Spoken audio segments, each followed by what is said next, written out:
Hello everyone, the dojo is now open. I am your Sensei Bendo. I am Meso. I'm Josh.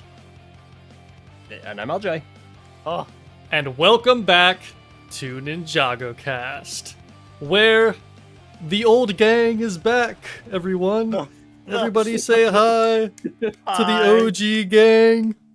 Yeah, Hey. minus Dakota. Minus Yeah, Sakota, most which anyway. we cry about every single day that he's no longer Bro here. is off living his best life. Yes, being I hope happy. we are very happy, and we are so Yeah. excited to He's been one day hopefully get to talk to him again, see where he's at. But until then, welcome back, everyone. Welcome back, LJ. yeah. Hello. Thank you for showing up. Thank you so much for being here. It has been. Thank you for having me. It's honestly a miracle I'm here because, I honestly wasn't expecting you to be able to come on. yeah, well, being able was less of the issue. Actually pulling it off was because Meso called me. 'Cause, like I completely misunderstood what time this was going to happen at. And so Meso calls me and is like, hey, we're starting. My phone ringer was on silent. No. If I was napping, but I woke up like just a few minutes before you called. Dude. And so it's by good, incredible luck that I'm actually here. Yeah, it is. Yeah, that is That so is, funny. Well, I hope I've kept the dojo tidy for you. I hope you don't see anything out of place. Dude. You know what? I don't think you've messed it up, but it sounds like someone else has. What is that I'm supposed to talking mean? about Lego. Talking about Lego. Sounds like there might be some Well. discontent, just in general. Well, like before, we have lots to talk about. I'm curious, Elge, how long it has actually been since you were on, because I'm trying to think. Were you on like the final one on Keep the Peace, or were you not? And you haven't been on a Ninjago cast since it went to Bendo, have you? I have not, And how long was it before that? well, as soon as I can find all of my charts and lists and stuff, I'll be able to tell you. Yeah, I know you have it handy. That's why I asked. There we Or go. like handy I relative found to it. other people. So the What last the- episode of Ninjago Cast I was on was in fact the last one under TTV's banner, or I guess Okay. Keep the Pieces banner, which was episode 88, which was released December 31st, 2024. Okay, cool. So it hasn't been that long, I guess, but still. It's been You almost like a it. year, Yeah, that's a whole year. basically. We're getting there. Yeah. So you can talk about part 1 and part 2. That is Oh, true. oh yeah, you're right. The whole season. Right. Yeah.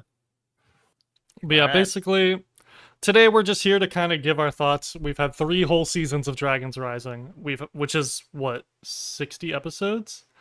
Yeah. Which is kind of crazy to think about. Yeah, I just wanted to kind of get everyone together here today and just kind of talk about how we're feeling, especially after season 3 has been quite the divisive one. We talked about it quite a bit on the last podcast. You can feel free to check that out if you missed it. But yeah, I want to start overall by just getting everyone's thoughts. What do we think about season 3 part 2? Or I guess season 3 as a whole in LJ's case. So LJ, I guess if you want to start us off, what did you think about season 3? Sure. Season 3. So, for context, I have actually been very much enjoying Dragons Rising. I thought season 1 was a really strong return to form, especially after we got crystallized, which I still personally believe is the lowest low the series has found itself in. Because even Hands of Time was orbiting the movie and the kind of resurgence creatively we saw around there. And so I thought season 1 was awesome. Season 2 was fine. Season 3 to me felt generally very unfocused and very plot driven, if that makes How sense. ironic. Plot driven, but not story driven. I get it, Josh. Unfocused. oh wow. You felt very chaotic, you could say. Dude. I meant to do that. I guess you could say this entire season chaos has reigned.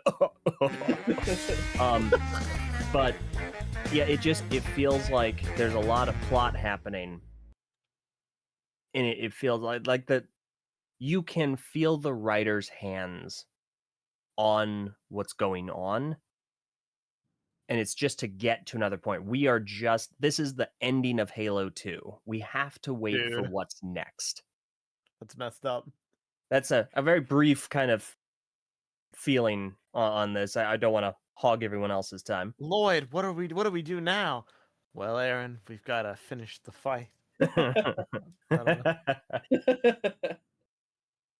World of Cars Entertainment at 199. Been slacking on delaying stream, making up now. Delaying stream at the very start. Thank you. Bold Thank move. you so much. That's very kind of you, and thanks for still watching. Yes. I mean, hey, should I go next? What do you think? Sure. Go for it. Okay. So yeah, I mean, like LJ said, I'd say Crystallized is definitely like horrible, and it always will be. It's aged like milk. I do not think this is anywhere near that level. But I would describe season 3 as a whole as like aggressively mediocre. Like aggressively mediocre to the point where I struggle to know what to even say about it. Most episodes left me with zero emotion. I didn't really have any deep connection to anything that was going on in part 1 or part 2, quite frankly. And didn't really walk away feeling like it made much of an impact.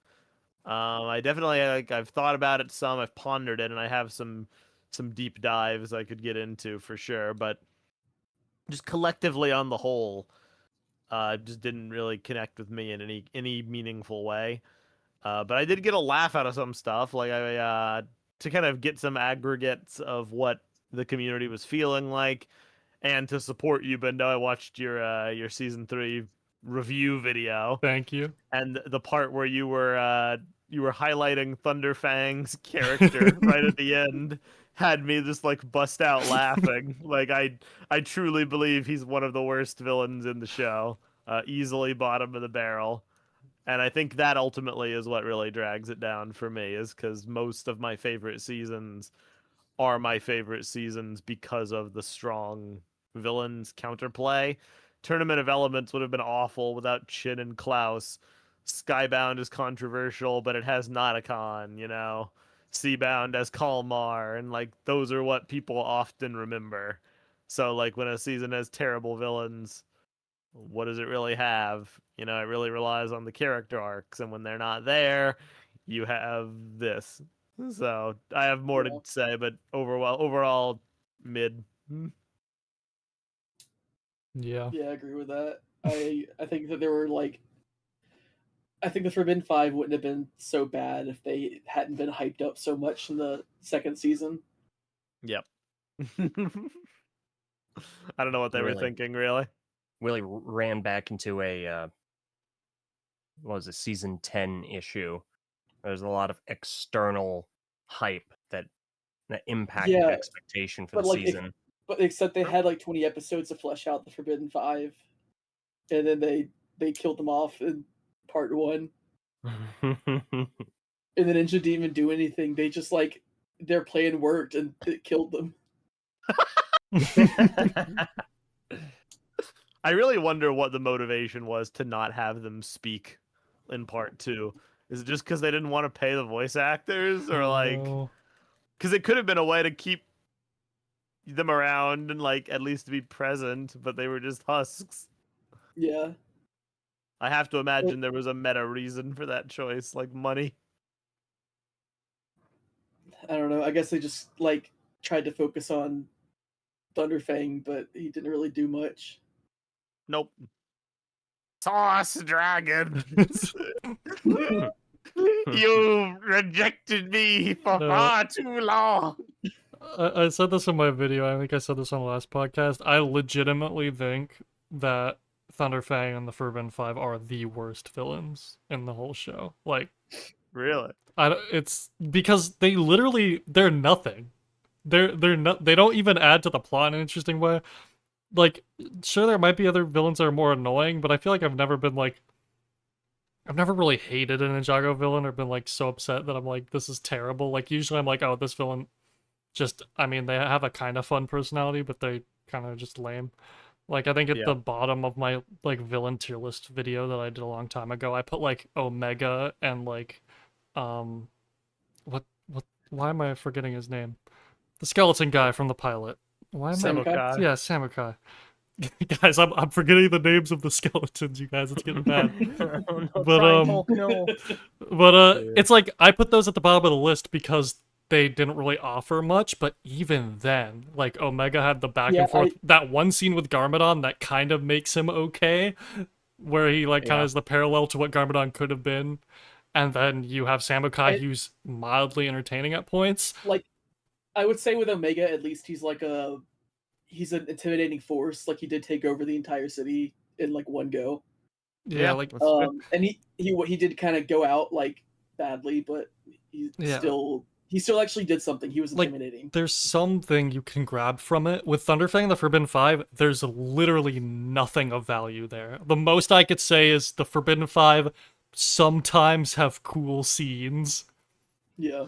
That's about it. Like, they're not threatening. There's no, like, they don't add anything to, like, the stakes of the season. It makes everything that happens feel so worthless because there's no urgency in the plot at all. Thunderfang just kind of sits there the whole time. Like, it's baffling to me. I don't know how you I'm could with you write for sure. a worse villain for the I've season. been I really do think that's like the biggest issue. Cause like I agree ultimately that like the core of Ninjago and the thing that people really love about it is the characters and their development. But there have been better seasons with worse character writing than Dragons Rising. Seasons that like I will remember more than this season, and I think it's because the conflict was stronger. Prime Empire had very little in the way of characterization.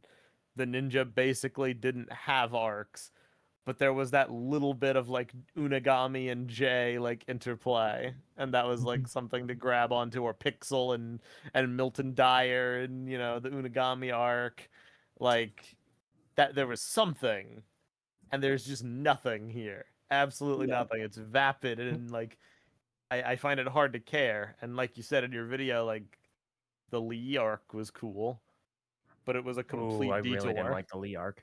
Really? You What? didn't like the Lee arc? I did not. I mean, I agree that it. I mean, well, okay. Why didn't you like it?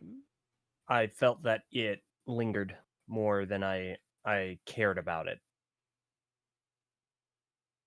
Touche. That's It ran valid. on for a while. I felt, and then the way that other things tied into it felt very ham-fisted. I think So like you have the land of Lee, and Lee's backstory is interesting. Like all of that is very interesting. The explanation makes total sense, but it's just kind of, and it being this whole dystopian society hidden away. Okay, that's fine.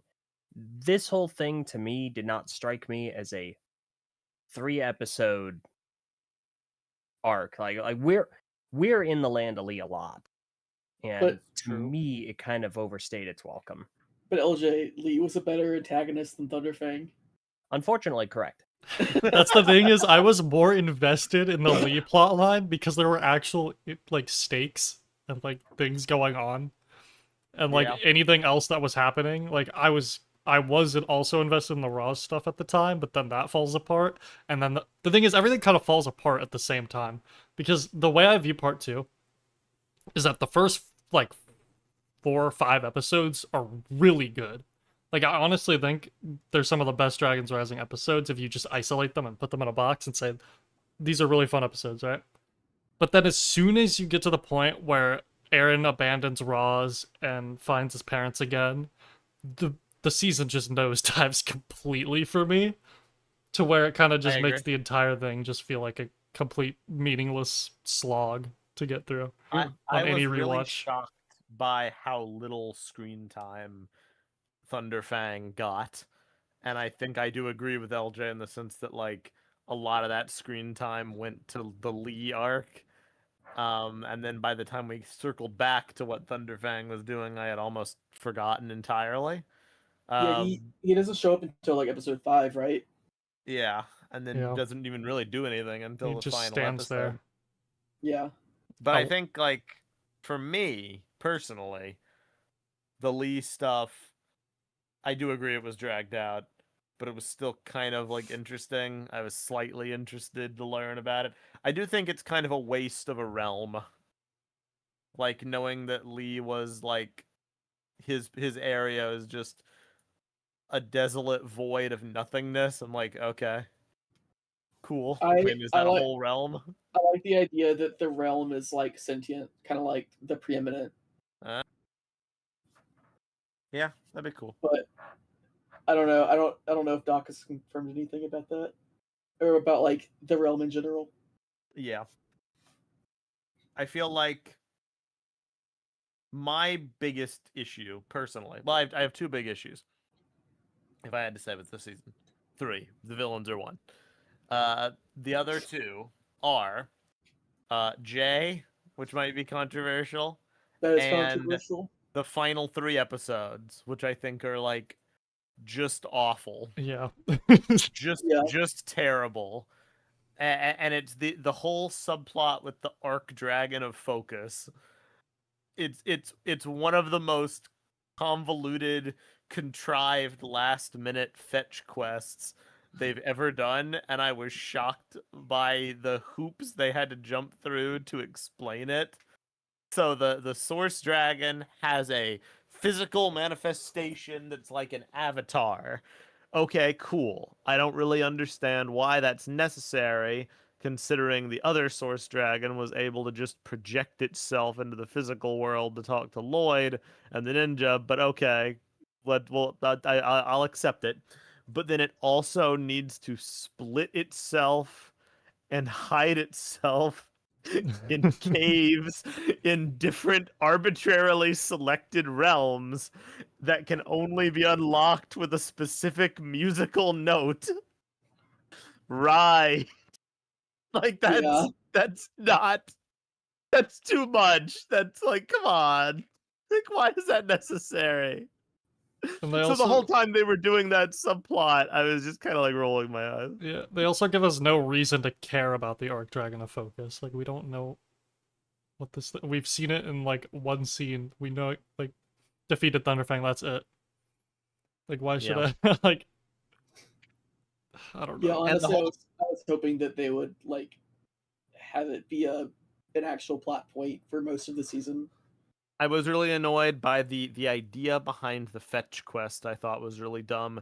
The resolution then being like, oh, well, the Arc Dragon of Focus beat Thunderfang before, so just gonna beat him again. And then that's pretty much what happened, except like Aaron and Lloyd had to help, but like plan pretty much went off without a hitch. So very little tension inherent in that to me.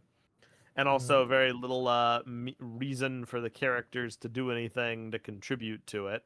They were just in their like own isolated pockets of battles, so everything felt very like broken up and fragmented.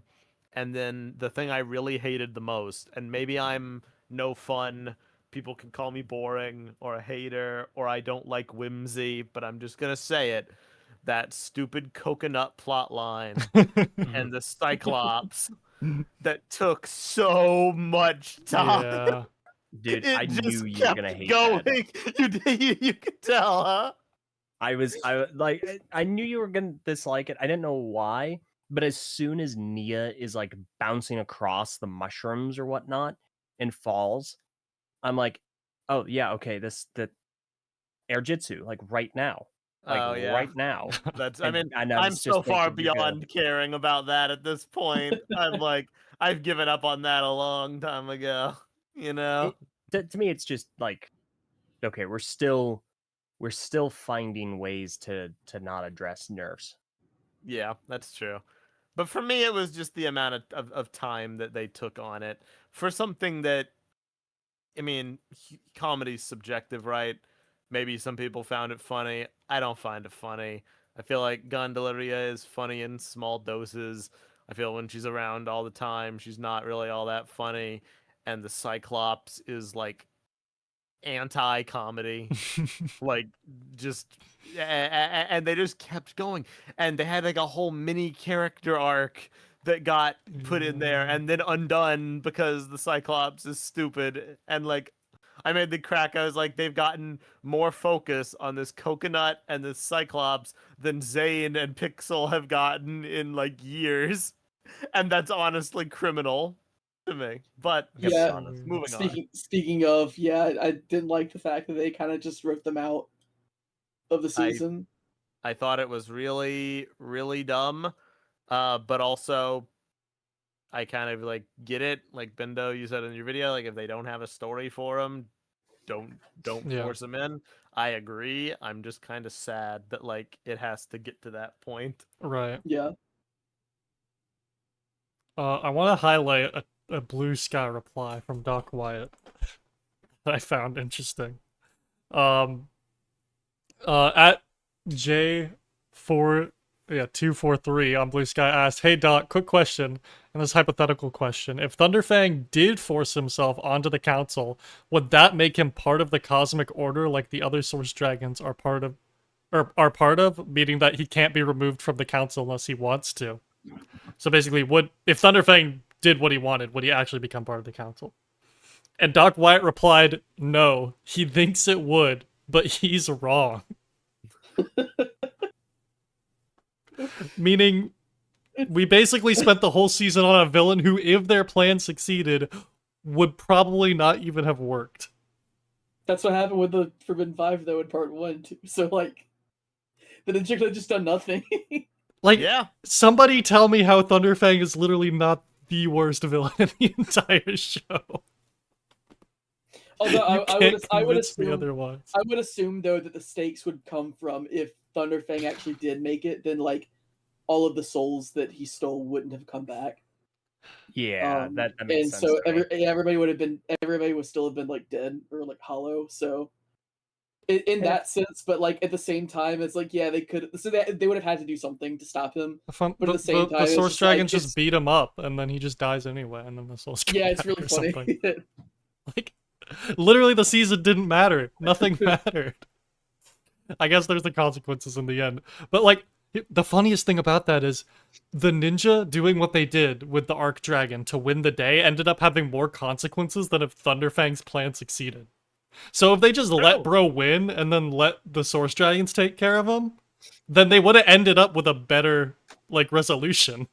They would have had... That is a really They funny wouldn't have point. lost their powers and had the whole, like, council split up. I think that might be what the issue with the season is, in that this is actually a very straightforward resolution.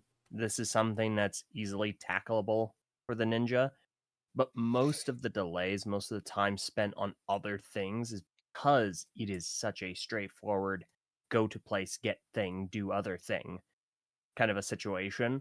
And so there has to be other focus because otherwise this is going to be less than 10 episodes.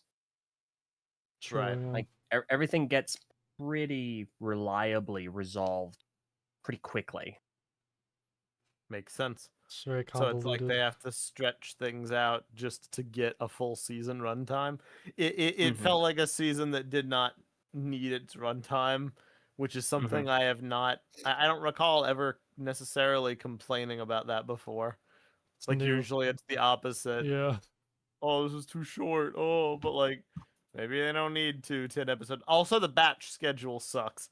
Oh my I know God, I'm yeah. beating a dead horse, but like actually having a break, because I didn't watch these episodes when they got leaked, because I was like, I'm not gonna do that because they weren't done, and I just knew it was gonna annoy me if I had to wait like 8 months or 4 months to watch the final two. The recap Aaron does at the start of part 2 is like really, it really annoyed me. Even though I get it, I understand why it's necessary. Really annoyed me.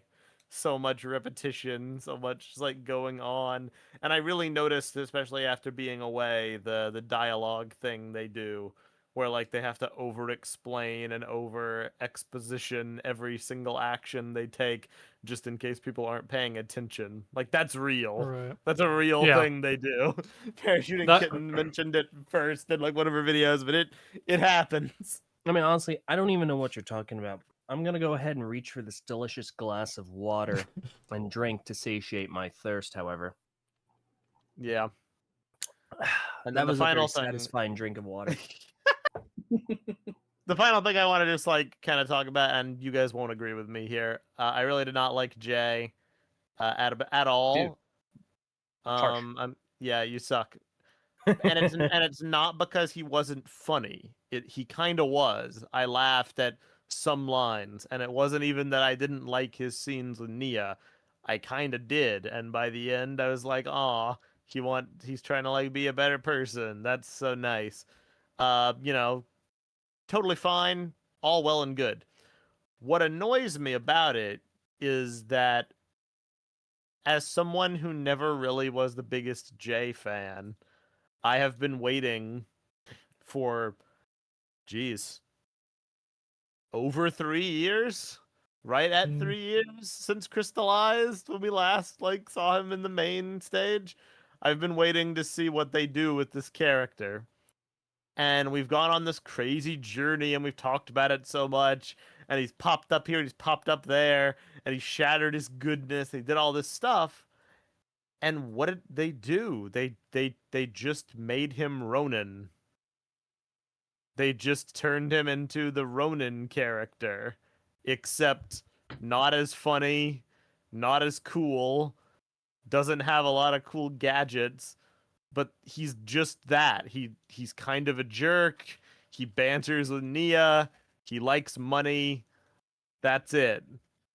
And I'm not against that because I like Ronin, but Ronin already exists, and I kind of wish for Jay that they had planned out something a little different, something that gave him some pizzazz. He does not feel like somebody that just shattered his goodness 20 episodes ago.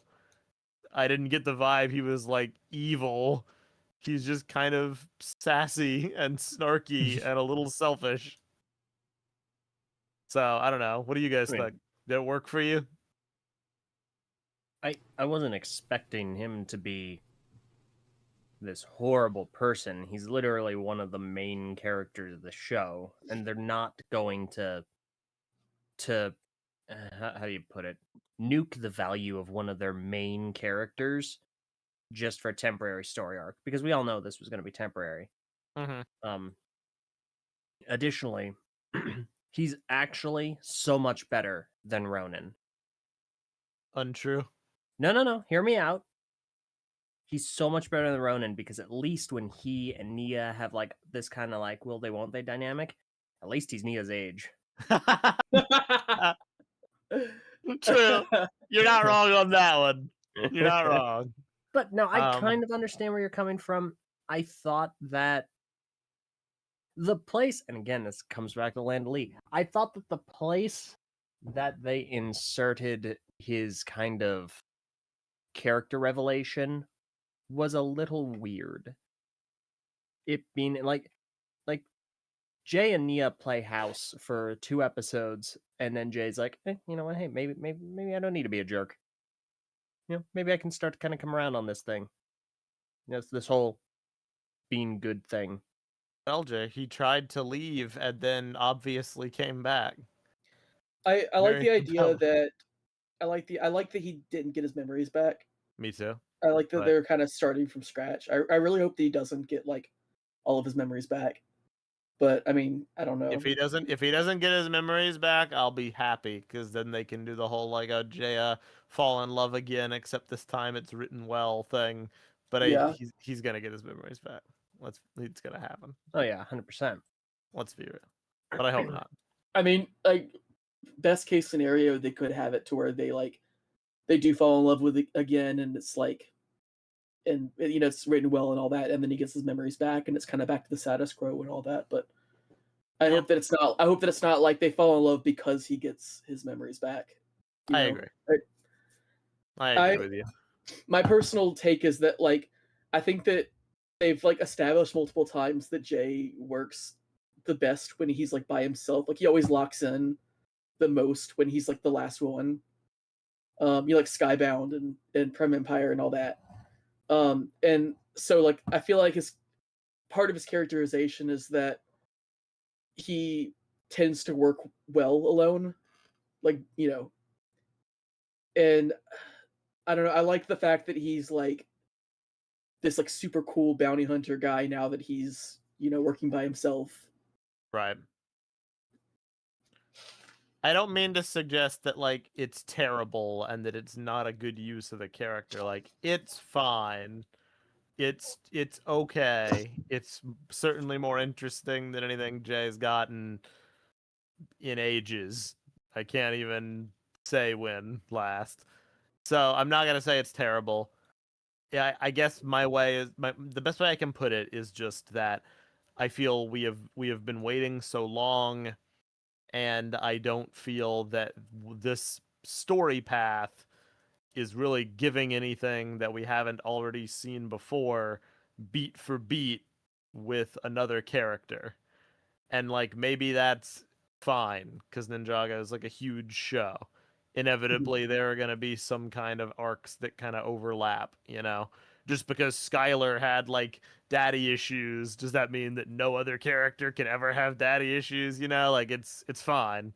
Yeah. But like it's beat for beat, even down to the whole I'm gonna leave you guys because I'm not getting paid, and then I'm gonna come back and save you in my mech like 3 episodes later. Like, come on. That's literally funny. just I the didn't even think of possession the thing. connection, but yeah. That's just the possession thing. Like, so, you know, it's whatever. Maybe they'll do something else with it. Maybe not. Also non-J related, but it was really like the set integration this season was at an all-time low. Just Yes. having the J mech dragon chilling in the land of Lee. The set What? integration Sorry, is so awful. You saying that Lee wouldn't have a mechanical dragon? Doesn't that make so much sense? That's lightning themed. That's conveniently lightning themed and just so happens to be Jay's color scheme. Dude. Very funny. But I They've mean, got yeah. everything in the land of Lee. No, I 100% agree. And yeah, no, set integration has been not good. No. But I've yapped enough. Overall, like the season wasn't awful, but definitely had some issues. I also can't really like any people who in the comments talking about like Jay hating Nia, like saying I will always hate you.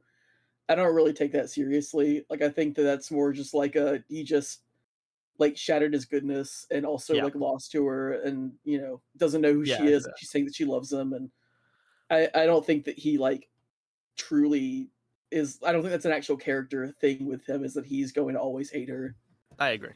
I think that's a perfectly fine thing for them to kind of progress through.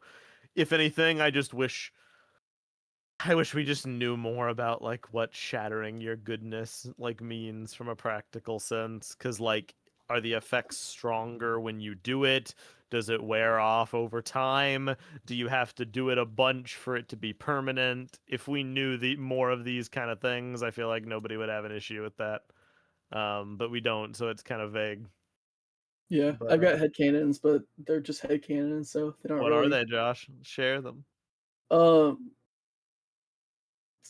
It has to do with like people's soul, like mortal souls, or like creation, and then like shattering your soul makes you like more in tune with like Oni magic and all that kind of stuff, which makes you like stronger, but it also like means that you're lesser away from it. It's kind of complicated. That's kind of cool, though. I feel like that's more thought. I mean, maybe there is. I don't want to say like they would put any thought into it, but like if they have, we haven't gotten to see it.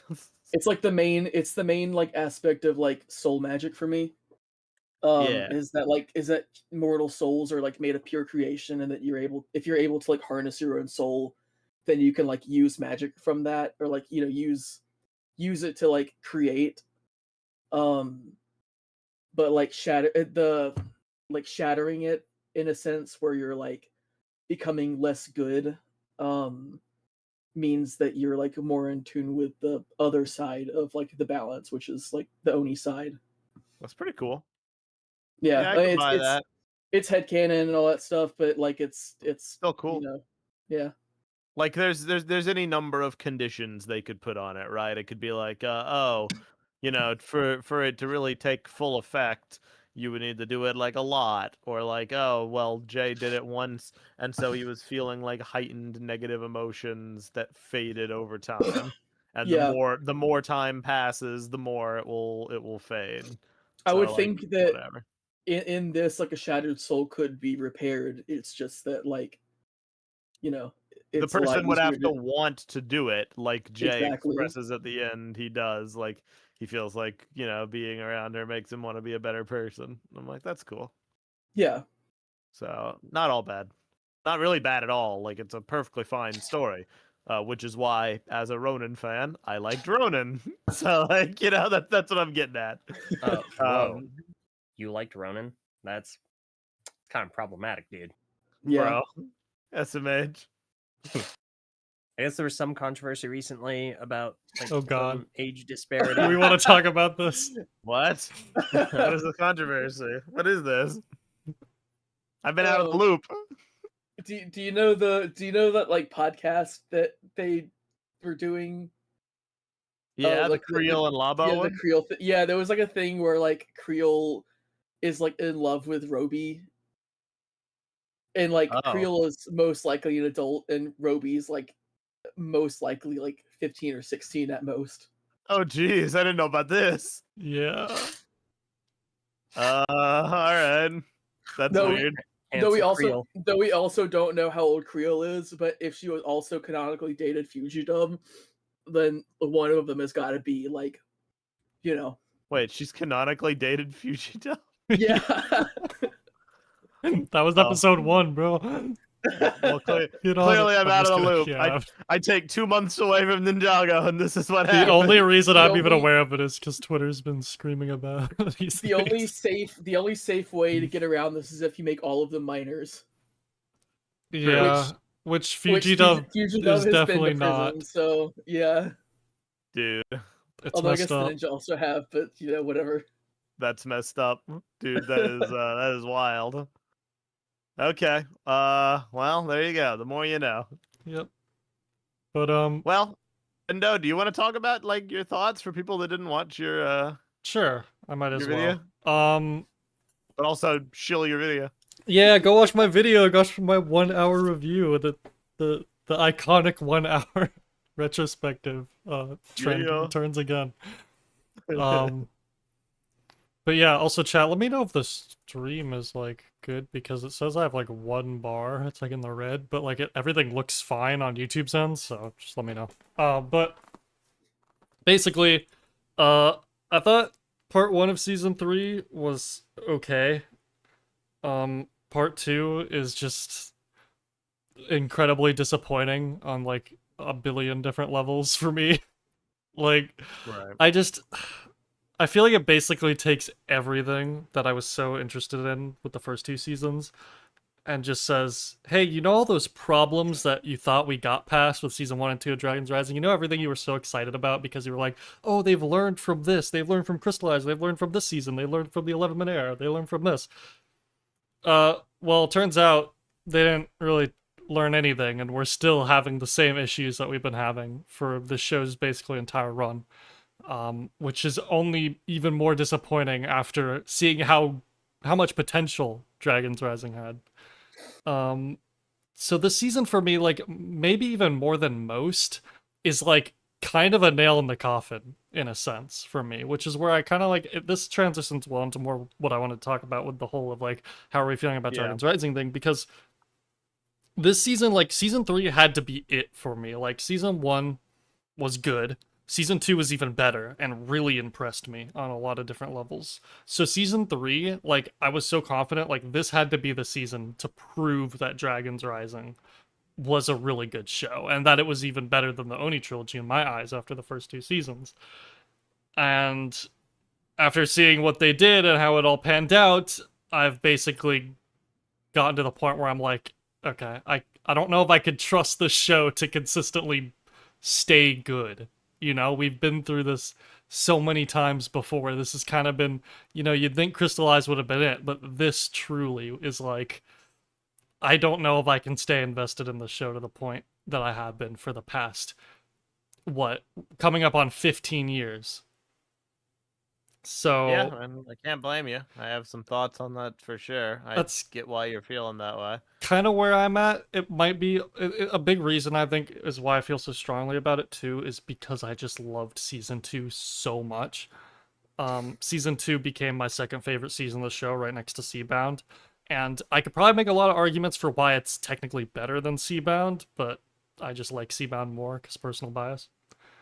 I'd be curious because, like, LJ, I got the sense in your earlier opinions that you did not really vibe with season 2 all that much. That it was like okay. Yeah, no, Refresh not my terrible. memory. What didn't click with you about season 2? No, I couldn't. I don't remember the season well enough to really deep dive into it. That's fair enough. I just remember the lingering feel. The it's interesting. You guys were talking earlier about the fights and the investment in them. And like from everything pre Dragons Rising, I can recall so many different interesting fights. I can name at least one thing, one instance or story situation or a fight or something from every single season prior to now. Like all of them, Yeah. even the pilots. Like pilots had the tornado of destiny or creation. Tornado creation. There we go. I've been out of this for a minute. Tornado creation, you know, and then you have all sorts of different funny shenanigans in season 2 or season 1, I guess. You know, like the race, and then they got turned into kids, and then you know they're trying to, you know, the dojo. We gotta save the dojo. Yeah. You know, all sorts of stuff, and it just goes on and on and on. Seabound has, of course, the scene with Nia and Jay, and Nia fighting Ojira and the Kalmar. big lizard. I don't remember what the lizard's name is. Ojira. Ojira, thank you. Even seasons I wasn't quite as jazzed about, like oh gosh, they go into a video game. Prime Empire. Dude, it really is bleeding out of your mind. It is so bleeding out of my mind. But it's also probably because like I did this weekend. It's been crazy. I'm very tired. Just get more sleep, bro. Easy. Yeah, No, I need to. But there's like a lot. I struggle to remember stuff from these previous 3 seasons. Like season 1 was really strong. I remember a lot from that. Like Aaron and Lloyd meeting for the first time, or them going to the crossroads. I remember Sora unlocking her powers. The final fight in the I was gonna say Cryptarium, but that's not it. Imperium. Thank you, Imperium. Gosh dang, I've got Alzheimer's. Like there are a lot of really strong moments from that season. I don't remember a lot from season 2, and in my head, it's really difficult to parse season 2 and season 3, and it's really difficult to parse season 3 part 1 and season 3 part 2. Because I feel like a lot of it, we're not going to as many distinct locations. Everything is looking very similar. The state, like it all feels very small. The seasons feel like we've lost a lot of exploration, and we have a great deal of spectacle. Like the fights and the animation of the fights are awesome. Like one thing I remember from season 2, I think it's season 2, is when they're having that big cool final fight, and then Kai gets yeeted off into the shadow realm. Oh yeah. Like I remember that.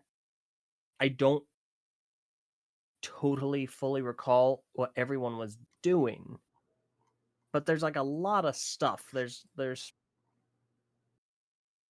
stuff to that at the very least.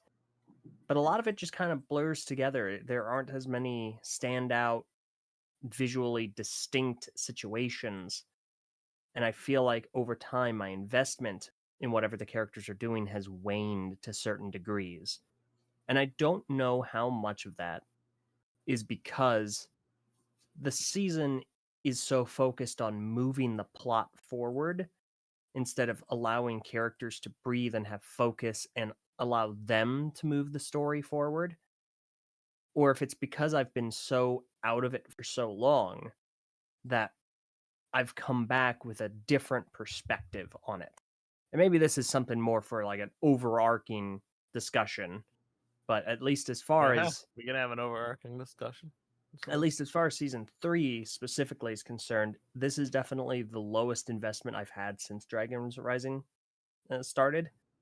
It just feels very, very similar to season 2. It doesn't feel very distinct from season 2, especially since we're dealing with a lot of the same characters.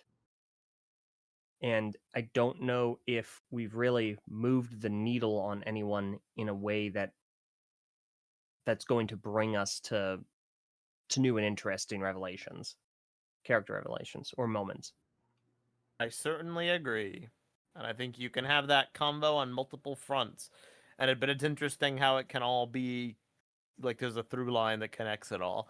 Because you mentioned like shot composition and framing, action scenes, character moments, and plot, but it all kind of has the same issue, which I find really interesting, of stuff like blending together, not being memorable, not leaving an impression, not fully progressing. And I kind of agree. I haven't really discussed it before in this context, but like overwhelmingly, something Dragons Rising has always done well is fights and like action. And even the 11-minute era, the one thing they consistently always did well was fights and action. And I always remember like every single season has like a few really big like landmark action scenes. And I couldn't tell you one from part 2. But part 1 had the final fight against Thunderfang. That was pretty cool. I remember that had some cool shots.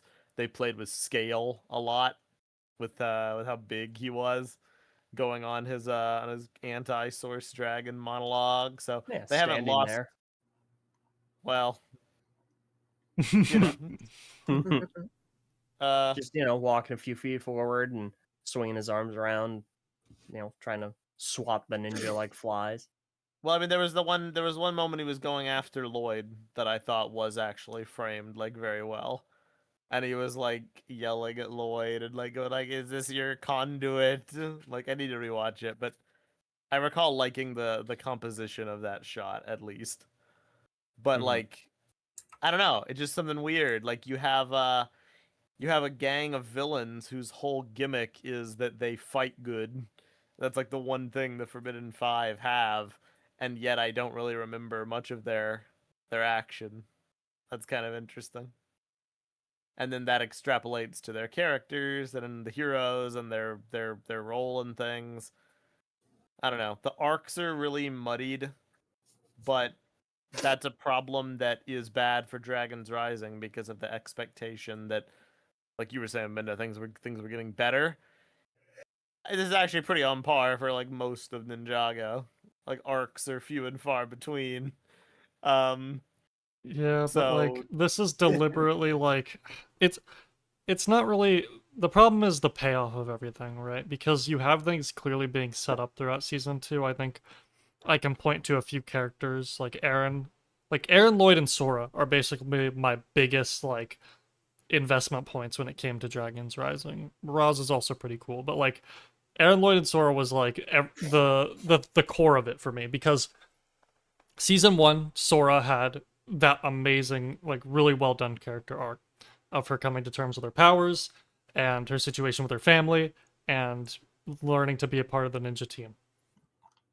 And then in season 2, you had a really cool arc for Aaron, which was kind of a reverse character arc of him being upset about being powerless, being upset about not progressing, slowly being coerced into joining Roz over the course of the season over all of these different pillars that were tumbling down in a really interesting and dramatic way. And I thought that was really well done. I also thought Lloyd's story with his visions was really well done. I think it did a really good job of kind of creating like a really interesting mental health allegory in that sense. That was kind of you could drive a lot, or you could take a lot away from these character stories, I think, is what made me so impressed by them. Because at the end of the day, I love Ninjago for its goofy antics. I love it for its cool action scenes. But the thing I love most about Ninjago is when you can come out of a season and feel like you can take something from a character arc. Like you can actually learn something from it and apply it to something in real life. And I think with Sora, Lloyd, and Aaron, they did that wonderfully. The problem is that not only does season 3 not introduce anything that I feel like I could take away anything from, like it has no arcs that are beyond the surface level, it also actively takes arcs from Lloyd and Aaron's stories and just makes them seem completely irrelevant and goes, oh yeah, that didn't matter. We're now focusing on this other random arc that was never a thing before. Like, oh, Lloyd has to learn to let go for some reason.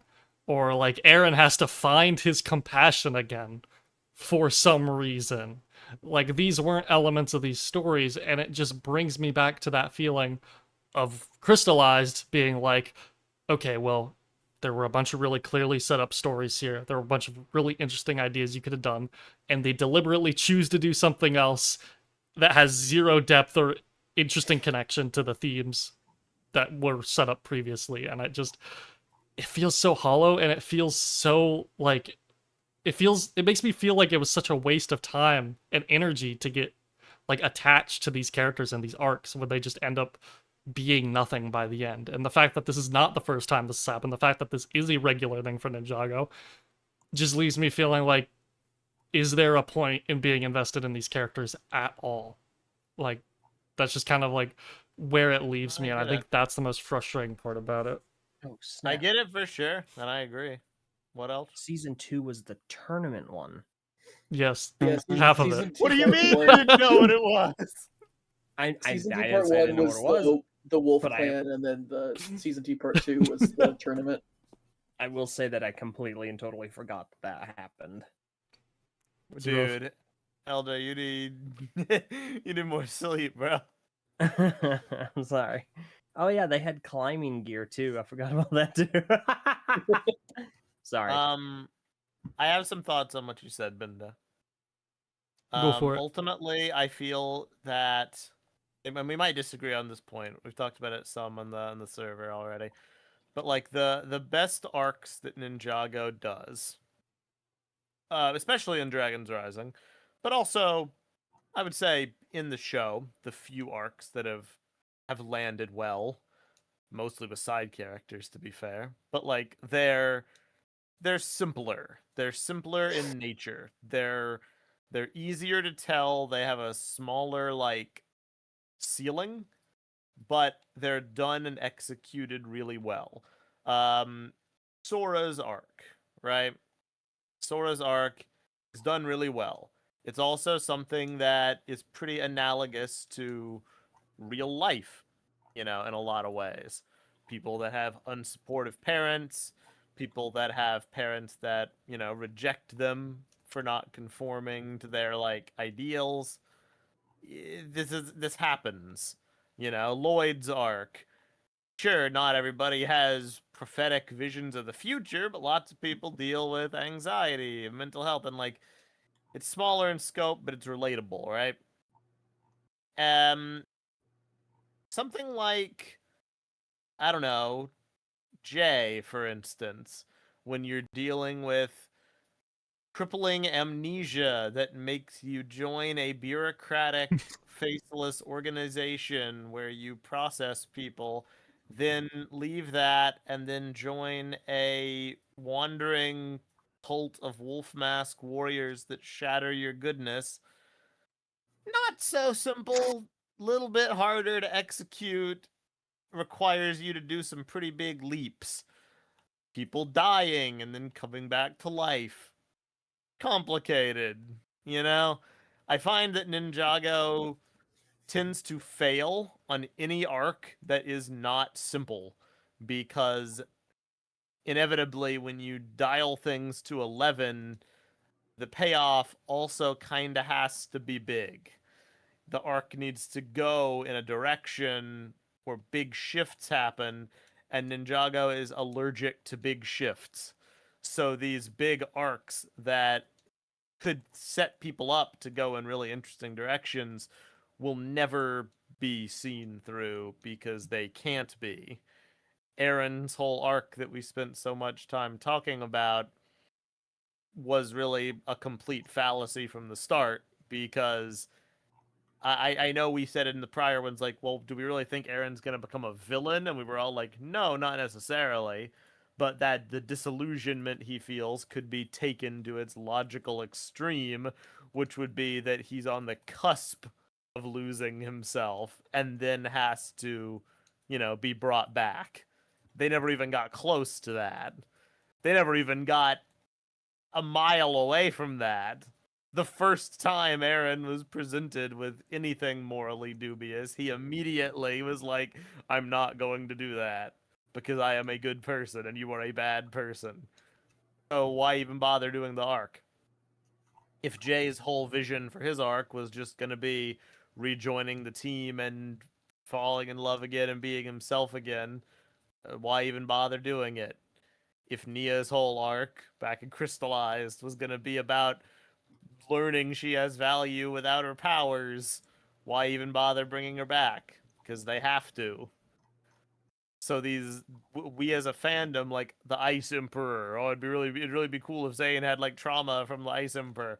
Well, they're not going to do that because that would affect Zayn as a character. It would push him too far away from the status quo, which is robot funny man can do tech things.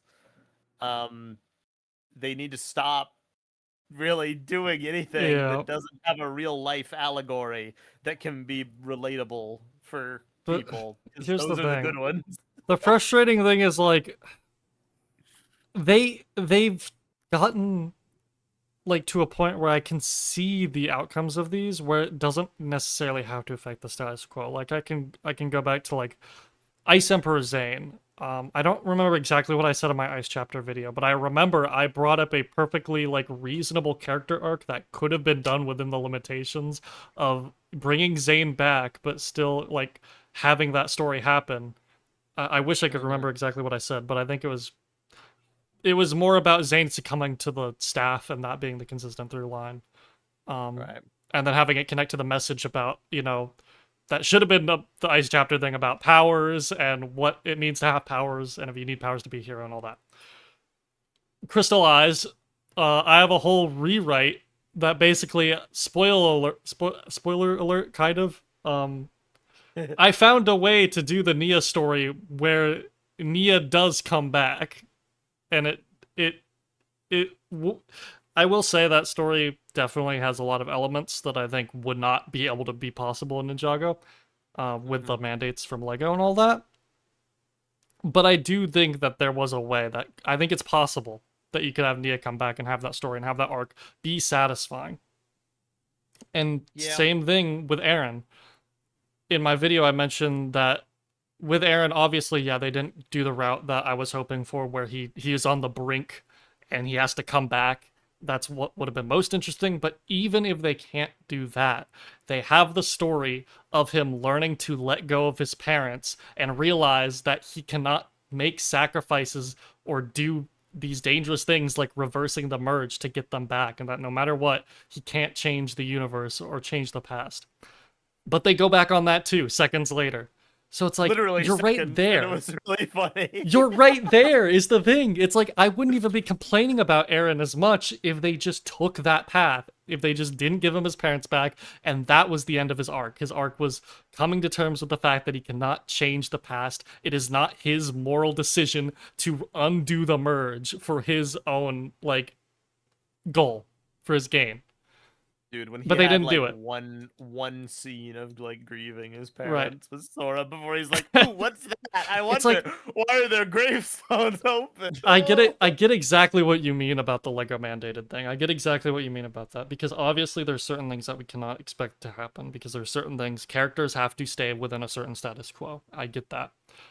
but I that bet doesn't it's a rule. discount like the an actual stories. rule. Yeah. But that doesn't discount the fact that there's potential for stories where you can return to the status quo and still have an impact. So for me, instead of me watching these stories and being like, oh, well, I mean, this could have been cool, but I guess, Lego got in the way, so it's whatever. Like, it sucks, but yeah, that's Ninjago. It's more of the writers were there, but they consciously chose to go against it, which is exactly what people kept saying about Crystallized. And we're just back to that again. That's what it feels like to me. It's like with Aaron, we're back to that again.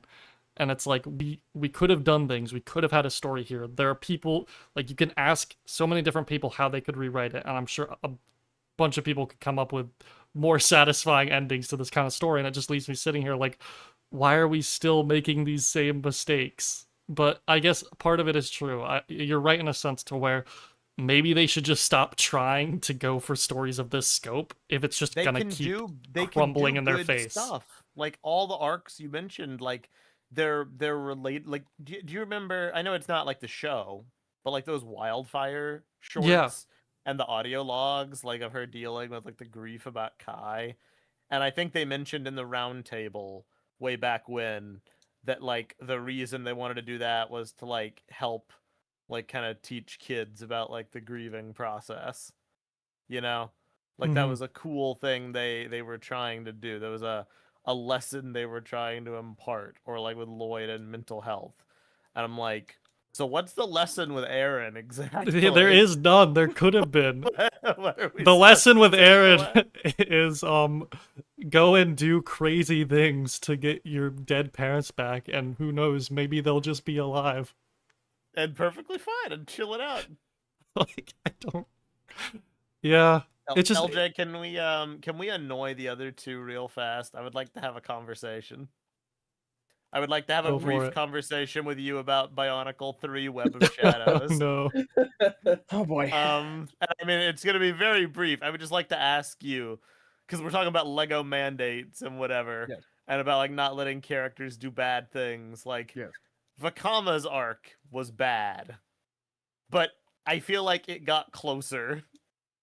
I feel like they got closer to what we're talking about in Bionicle with Vakama 20 years ago than with Ninjago and Aaron in like the modern day.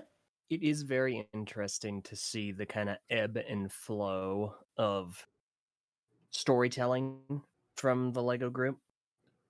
Because back then, like, yes, Vakama. So, for anyone that's not familiar with Bionicle, considering it is a retro theme at this point. That's so sad. There was a story arc where there were several different teams that got focused on throughout the run of the theme. And in a flashback, one of the heroes was seduced to the dark side. And he kind of defected from the team, and he was put in charge of this massive army of essentially spiders to take over the location for the year. And what it ended up taking was another one of the characters. It was not a group effort. It was another one of the characters who had a very personal, like interpersonal connection with the leader of the team who defected, going to him and just duking it out, but eventually talking it out once that character lost to the defector. And that character that lost is like, listen, we cannot do this without you. You have to lead us. I know what I did was wrong. I know how I was wrong, but we need you for this greater mission. And that brought him back. Didn't he like fall off a cliff or whatever, and like literally had to like save him? Like, oh gosh, there's some medium I'm thinking of that talks about like it has like requirements to become a thing, and one of those is like sacrifice. I can't remember what it was. There's Destiny. You're thinking of Destiny, Alja. Hey, it was fun being here, everyone. I'm not returning. I'm not coming Your back. memory is really going, old man. No, I'm not thinking of Destiny. There is something else. I just don't remember Devotion, what it is bravery, right now. sacrifice. No, stop it, stop it. The thing with this whole with Aaron and his parents, I wanted to talk about that for a sec. It's like if it's like if he lost his entire family in a horrific accident of some variety. And I was like, I think I'm finally over it. And walks into like a burger joint and sees them sitting at the table. It's 5 very minutes later, comparable. that was the funniest, unintentionally, the funniest thing to see, because there are so many things where it's like this tragic loss, but it's twice, because not only do you lose the people, but then you come to terms with that loss, and then you have to live with the fact, the character unknowingly has to live with the fact that the people that he has accepted the loss of are still in the world. That is tragic. That is moving. That is something that it does show a character progression. Unfortunately, a decision was made for this by the writers to have their cake and eat it too. Unfortunately, it spoiled the cake. Which, Yeah. on that note, brief sidebar. According to the Ninjago wiki, I talked to Mess about this the other day. According to the Ninjago wiki, Season 3 is the first time cake is actually seen in Dragons Rising, despite being previously mentioned numerous times prior. Riveting trivia. Truly No the way. most important stuff. That's funny. And I just in case my message got muddied and I didn't explain it well, I'm not saying, but Ninjago sucks, Bionicle did it better. Like, that storyline from Bionicle fans is often reviled as being, like, poorly handled, not that good, illogical. Why would a main character defect? The reason he defected wasn't that good. It took the author having to, like, write in the movie novelization his inner monologue to try to, like, explain why he did that to make it kind of work. So it has flaws, but, like, they tried. They were willing to do it 20 years ago. And now it This feels was like they're afraid. This was an actual, like, major source of conflict. This had been building up throughout the year. This was the leader of that team. It would be the same as if Lloyd was permanently stuck, or seemingly permanently stuck in his Oni form, defected from the team, and Kai had to go and convince him to come back despite his appearance. Yeah. And then Lloyd coming to terms with that appearance. And it is actually a little bit funny, because in that same story arc in Bionicle, they have a very distinct visual shift, and they have to come to terms with it. Now, in that situation, they do get turned back despite actually coming to terms with their transformation, but they even state outright, listen, yes, we've come to terms with it, but we have a job to do, and that does necessitate us to look like what the people we're trying to protect expect us to look like. Yeah. We like, there was a very direct, logical given explanation for that, even though they had improved his character. Honestly, Mess, I'm going to be totally upfront. My feelings on 05 have softened a lot over the years. No, I agree. It might be worth another convo one day. Mm-hmm. But in this instance, like, that might have been the highlight of the scene of the season, which was him coming, like, Aaron coming to terms with the loss of his family. That's powerful stuff. That's incredible stuff. And wow, was it real? It was just very undercut when Very sad. you immediately give him what he wants. It was very ineffective, and, like, that's why I have to believe in my heart. Maybe it's arrogant to presume it without interviewing, like, Doc Wyatt and, and Kevin Burke, which would be fun to do one day if possible. Yeah. But, like, it's the height of arrogance to be like, well, this is how it is. So, like, maybe I'm wrong, but, like, I have to believe there is some kind of mandate that is just like, don't do this. This isn't cool to do. there has to be a reason because narratively it's not satisfying. I don't want Eren to go around like killing innocent civilians or whatever. Nothing that crazy, but like they cut it off at the knees. They stopped his descent before it even got interesting, and then they cut off his grief too. And what was left, he immediately, without missing a beat, goes back to like, I don't have an elemental power. I'm gonna be a good ninja. I'm like, dude, it's like the last two seasons didn't even happen.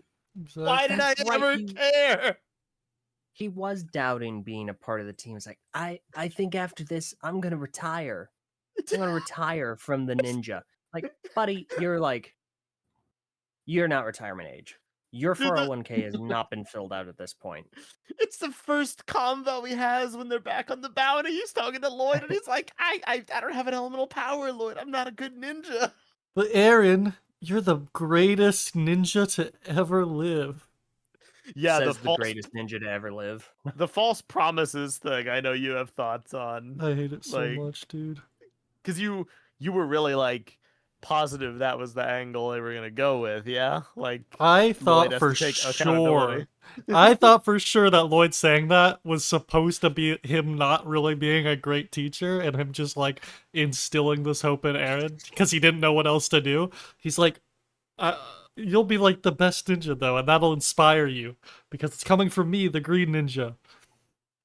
But they double down on it, like triple, quadruple down on it this season to the point where it's so like, I thought for sure it was like, you're giving him this false hope. He can't reach these expectations, which only makes him more upset when he fails. But that's just not a thing. We're actually, as the audience, are meant to take that at face value and take that seriously. That is not Lloyd like giving this false sense to Eren. That is Lloyd telling the audience that Eren is going to be the greatest ninja and that he is the main character. That's what that is. And I just don't buy it. I don't buy it at all. It makes no sense to me. Hollow to me. I don't get it. I don't understand. I don't know that he's seen enough from Eren yet to truly believe that. No. And I don't think Eren's done enough at yet all. And even Eagle, when he's dying, he's like, Lloyd, you must get Eren back. He will become the greatest ninja one day. I saw great potential in him. That's why I was so harsh on him. Dude. Like, oh my god. I don't understand. I thought, like, how are we misunderstanding the message of the last season that we wrote? It's not even, like, this is the kind of thing I expect when, like, there's new writers that are taking over from old writers. But it's, like, the same writers, so I'm just even more like, how are we... Because it's not even just that, it's Lloyd going from having his arc about the visions and being a better mentor and like making mistakes, but learning that those mistakes only make him a better teacher and that Wu had to make mistakes too. It's all part of the process. To apparently he's too like clingy to Eren and Sora and he needs to learn to let go. Like, I don't know where that came from. That was never a vibe. That was never a thing. No, definitely not. I don't know, man. Very, very, very weird stuff. Can I briefly like say two things I liked? Sure. They just popped in my head. I just want to get them out. Egalt's death, really good scene. That was a good scene, except for the Eren line. Yeah, I mean, like I felt something. I mean, it was good. That was a very well done scene. Frohickey, Geo, and Rontu versus Roz. That was really funny. That was also good. Now, in the back of my head, I cannot. I just kept thinking, this is the same Roz that lost to Eren and Sora in the Imperium base without any training. He lost to them earlier this season. Yeah, but at least now they've had training. Yeah, that's fine. So I like. Have you seen the video of like anytime? All the times that Eren has kicked Roz and Roz just grabs his leg and like tosses him aside.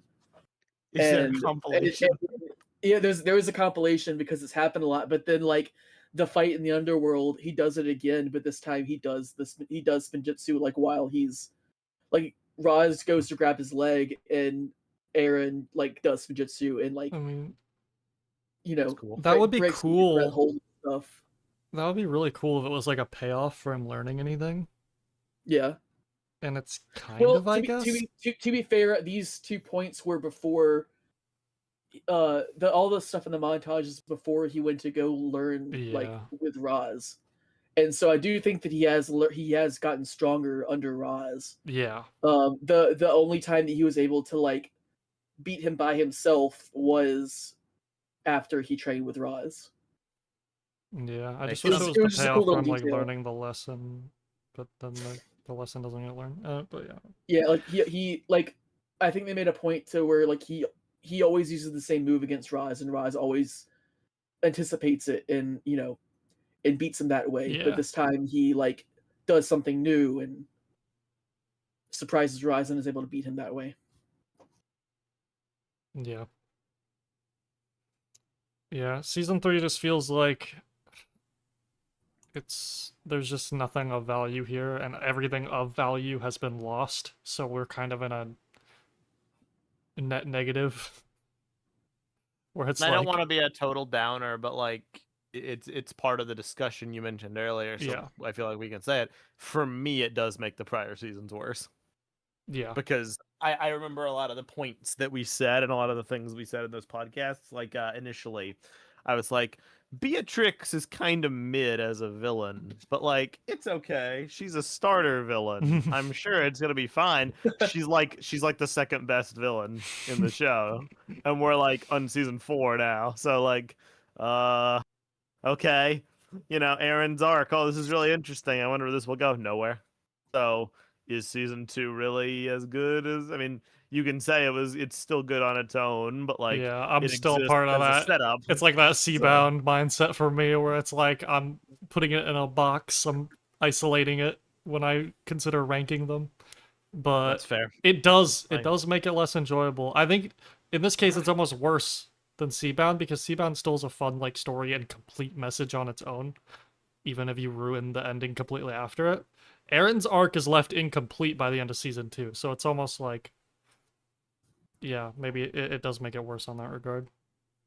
For me, that's just how I look at it. I don't think I could ever rewatch season 2 again and be like, oh wow, yeah, right, this is so epic. It's true.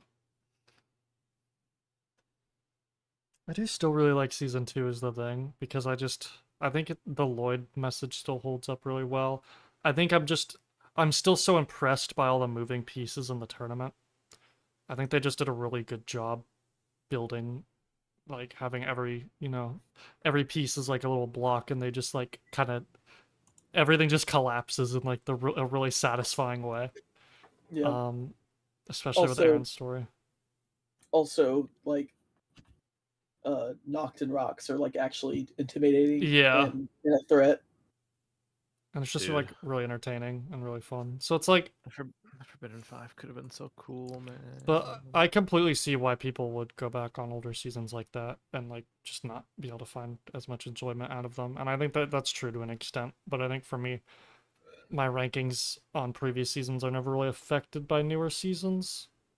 I wish I could look at it that way. Just because I just have such an appreciation for writing in the moment that like I can look at the writing of that season and be like, this is still really impressive to me, and it's still really good. And even if the season after kind of ruins everything that I loved about it, I can still go back and be like, but they still cooked here, they still did a good job at this point in the story, so I really like this part of the story. I just don't like what comes after. Right. Yeah.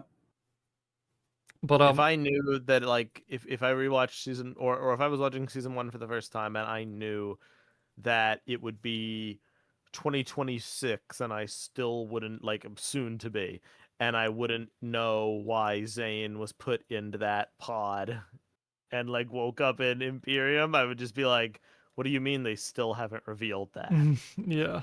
What do you mean we only just found out why Cole was sent off to the desert and it was he didn't even do it? What do you mean he couldn't even do it by himself? Right. Years, like literal in-universe years for him to go back and do it. I'm like, oh, there's just weird choices being made. And I Yeah. remember we always raised an eyebrow at all these setups. You know, a Right. lot of different setups, and the payoffs are not hitting. Nope. Sadly. And I guess that kind of brings me to like the big talking point that I want to like transition into as we like kind of begin to wrap things up. Is like where is everybody at currently investment wise in Ninjago as an IP, like as a franchise? After 3 seasons of Dragons Rising, after Crystallized, after everything, how are we feeling? So yeah, LJ, what do you think? me and LJ probably have a more, somewhat unique of a Yeah, I'm just outlook on this. curious. So, I definitely think that, yeah, Messa, you and I are gonna have an interesting take here because we've been with this franchise arguably the longest for most people. I will Like, I was never talking to forget someone- watching season 1, like as you pointed your webcam at the TV and like streamed it on Skype. Good times. I remember that. But I mean, I don't know if we've ever actually fact checked it, but I think you and I have the oldest Ninjago video on YouTube, like the oldest like coverage. 'Cause At we least talked the about oldest community video, yeah. Yeah. When it comes to Ninjago, like having that introduction, we got to see it before it started. We got to follow it through its entire run. We covered it. We have kept up with it very consistently. Our frame of view, or our point of view, is also helped frame. It is framed through our experience with Bionicle, of Yeah, course. basically. It always comes back to Bionicle. For us, certainly. And so we have a much different comparison point.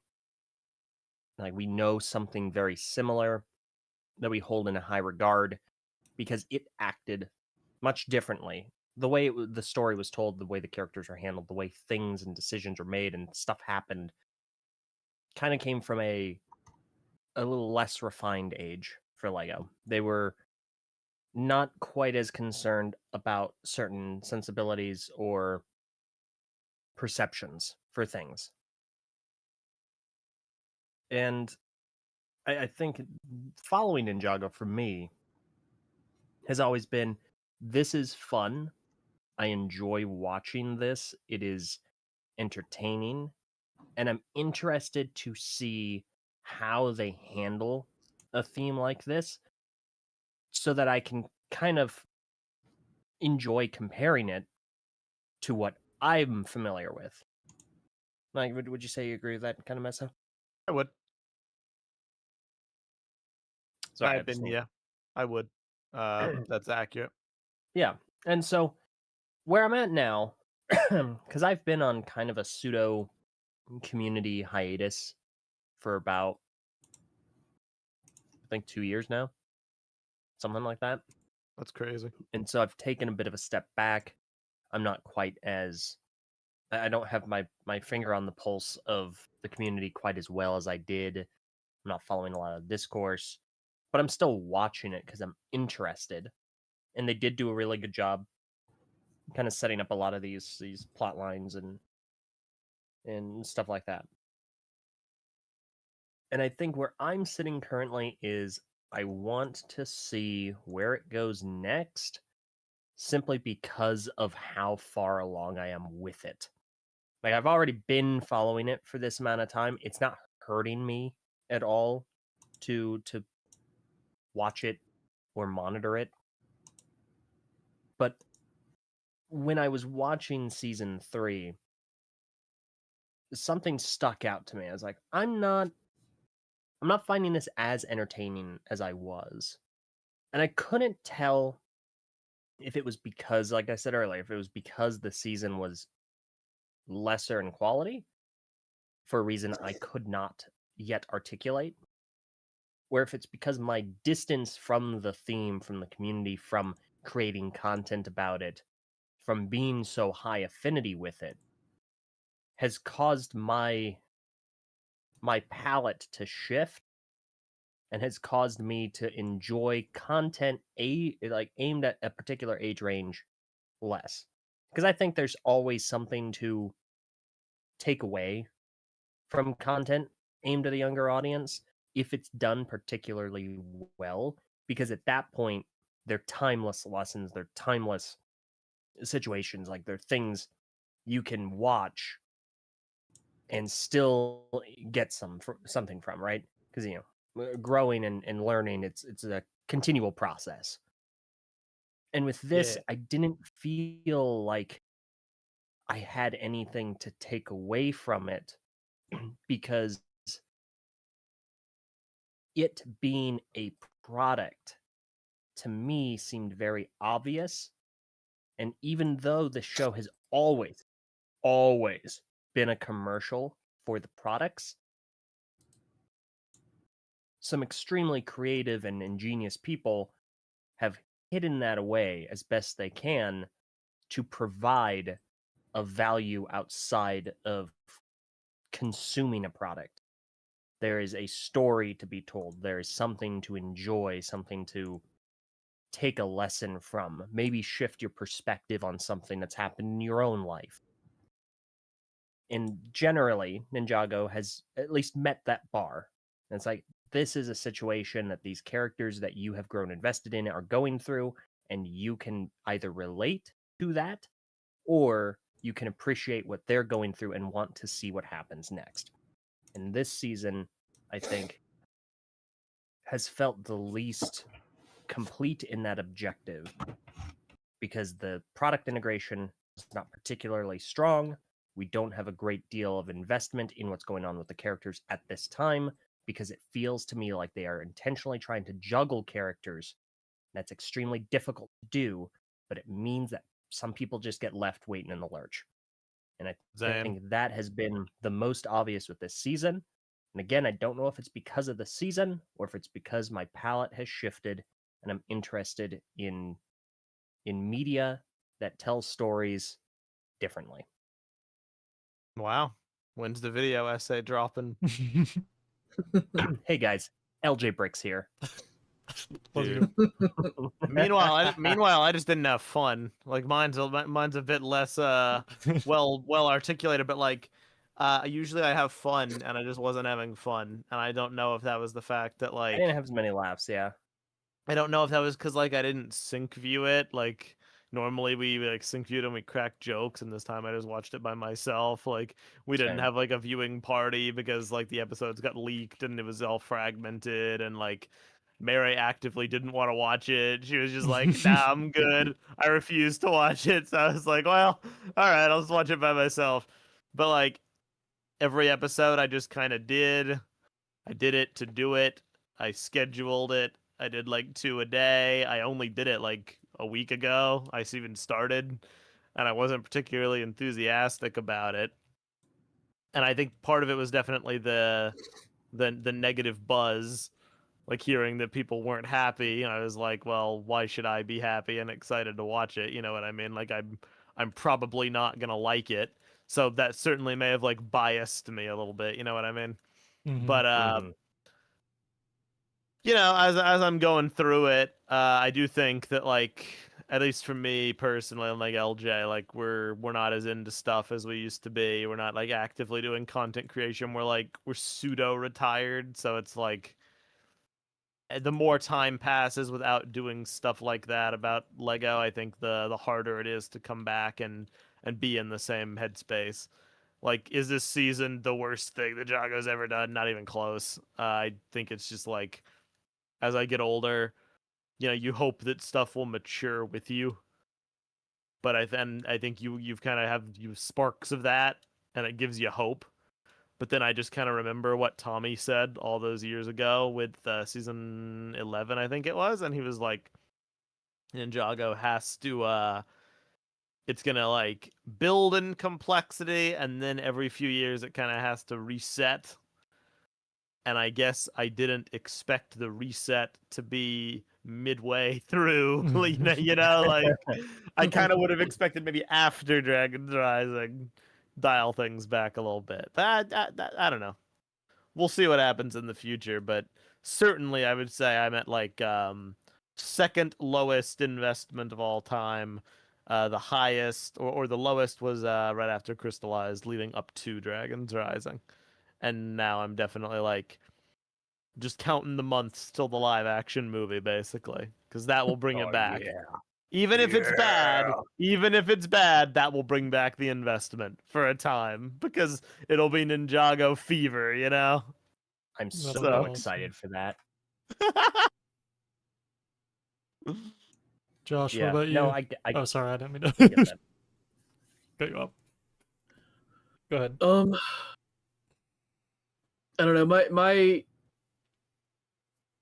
involvement, I guess, or like excitement has been the same as it kind of always has been. Base. At this point, I don't really like there I don't really take into account like just the show. I take into account like everything around it, like the community and the all the stories and everything that like happen around it and stuff, and that kind of satisfies me to a point. Makes sense. Like while like do I think that season 3 is good? Like not really, but I don't know, a lot of the headcanons that some of my friends have like had around it and all of all of the supplemental stuff that kind of surrounds it, like whether official or not, just kind of makes it a little bit better. Even though I know that like the original thing isn't like I can acknowledge that the original thing isn't that great. That's I don't cool know. that you're able to like build That's on just it. kind of Though. how I've. That's just kind of how I've been like for most of the show. Like Yeah. even the parts where that I don't really like, I can still, I can still come up with other stories. I guess I don't know. I like I like the lore. I like the world. So like even if the like the season individual seasons themselves aren't that great, I can still kind of like step back and take a look at the the show as a whole and appreciate it. Which is cool. And you were able to do that a lot, like always. Even with like Yeah. Prime Empire and the Jin stuff. Yeah. That's like one of the reasons why I don't like fully hate Prime Empire. Is truly because of that theory. If anything, I mean, But I think that's an admirable way to look at it. If anything, your theory makes me hate it more because I'm like, I wish it was that. And I'm like, well, like I don't know. Even if a season's bad, I'll always have like other stuff to kind of step back on. Cool. Much respect. Yeah, I mean, you're I mean, I watched your video, Bendo. You're tapping out, kind of, at least mentally. Yeah. This is hard because I hate to be so negative, especially when I was like I've been so positive since Dragons Rising started. I feel like overwhelmingly so in season 2, and I think that kind of came crashing down a little bit for me. Because I was so interested in Dragons Rising, because I thought it was such a evolution of the show that we had been watching for so long, especially coming after Crystallized. It was like such a breath of fresh air, new characters, new world building ideas. It felt like a brand new show. It felt like I could introduce anyone to this show, no matter what, if they've seen Ninjago or not, and just be like, this is a good show. And that excited me a lot.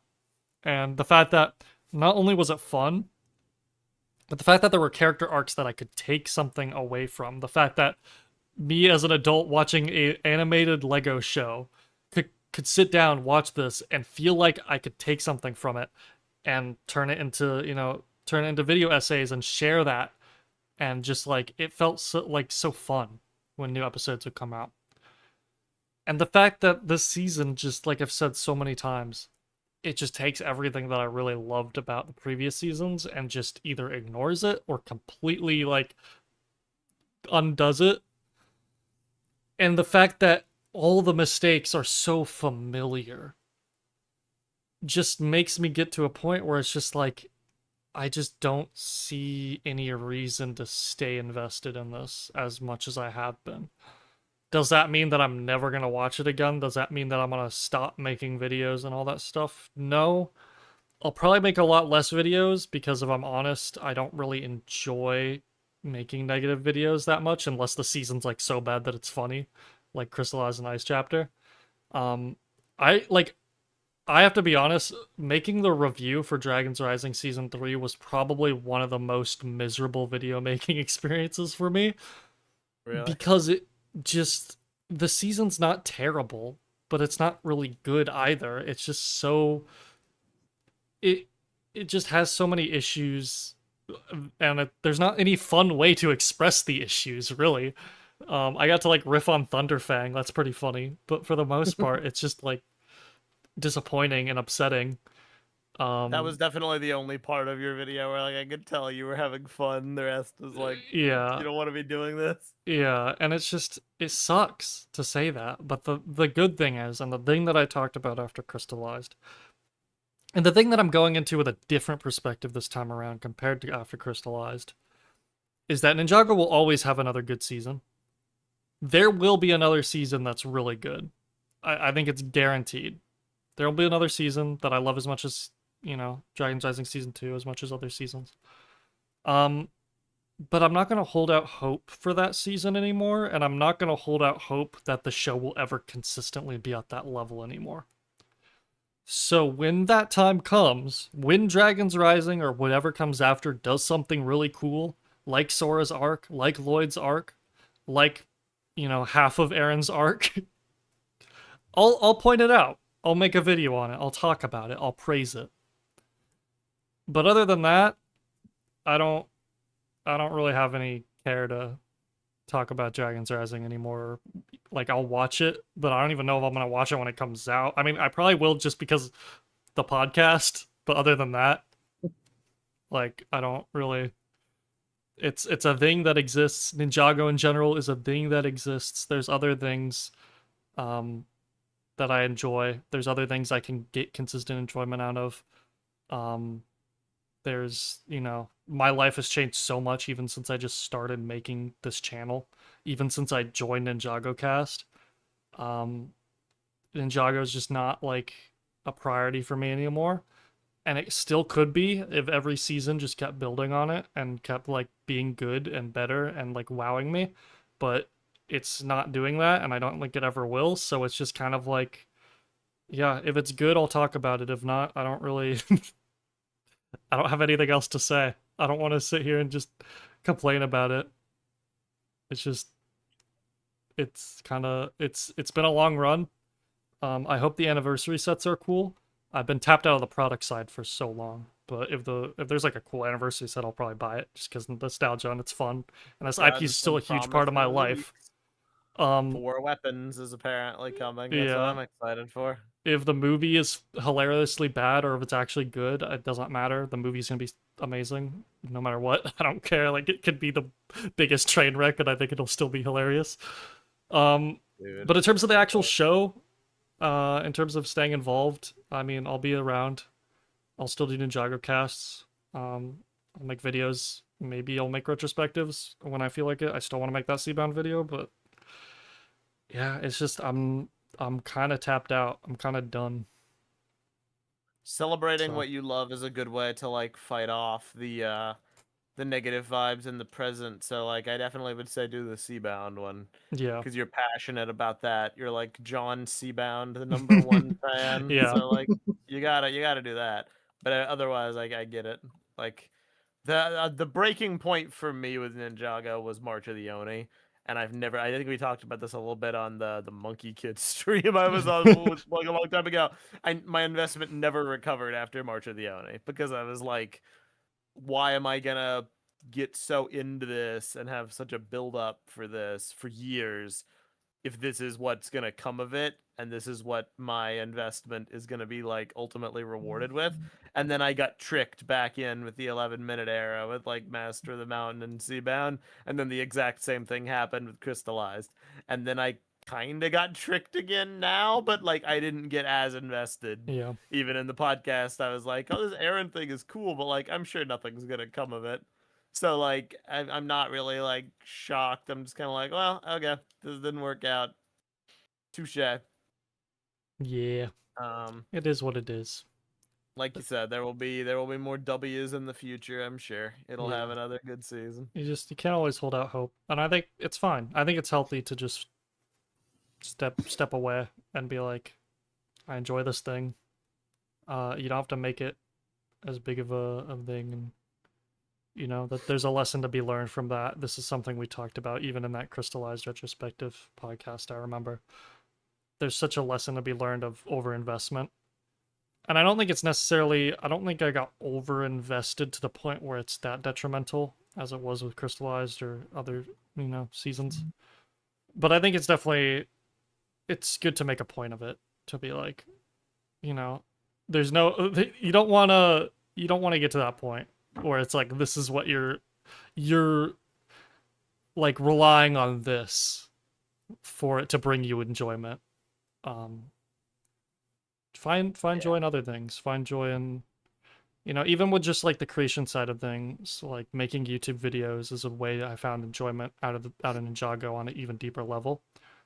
But I don't have to create just Ninjago things, I wrote the whole Ninjago recrystallized fanfic, but a big reason why I wrote that is because I wanted to practice my creative writing skills, and now I'm writing something of my own, and I find way more enjoyment out of that, and that's honestly been my newest hyperfixation is my own work.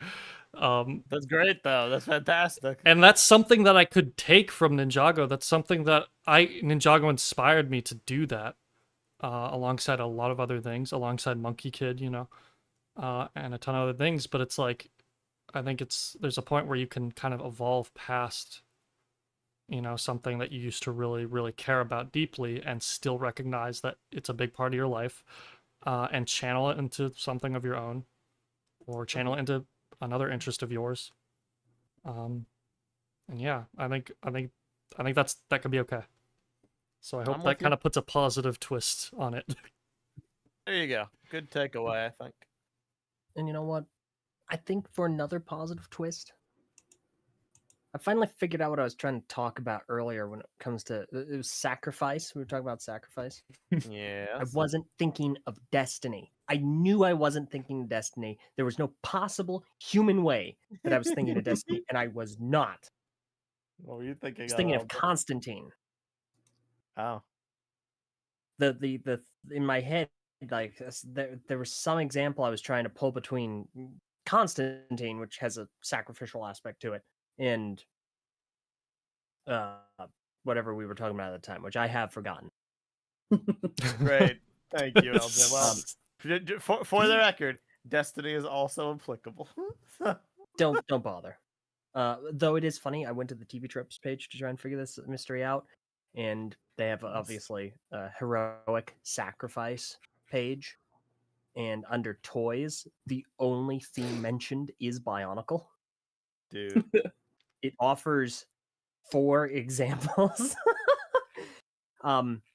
Less interesting, there is, however, in the web animation portion of the page, is Grubhub commercial Revenge of the Kid. The boogeyman challenges the kid to a dance-off and wins, saving the universe from the Grubageddon, but boogie's too hard and is fatally wounded in the process. Man, Yeah. more emotion than Aaron and his parents. Respect. Sorry, I felt that in light of the depressing nature of the conversation, we needed to learn a little bit of Grubageddon lore. Thank you. I appreciate lore. That is I very feel important. enlightened. Oh, okay, that's interesting. I went to go click the link to the Grubhub commercial, and YouTube says this video has been removed for violating YouTube's policy on spam, deceptive practices, and scams. Oh, okay. Dude. What happened? What happened to Grubhub? got removed. Sorry. Dude. Anyway, yes, Ninjago. Bendo, what you said is absolutely valid. Especially, like I took a major step back from everything that I was doing, mainly because of work and a lot of burnout Meso and I encountered a couple of years ago.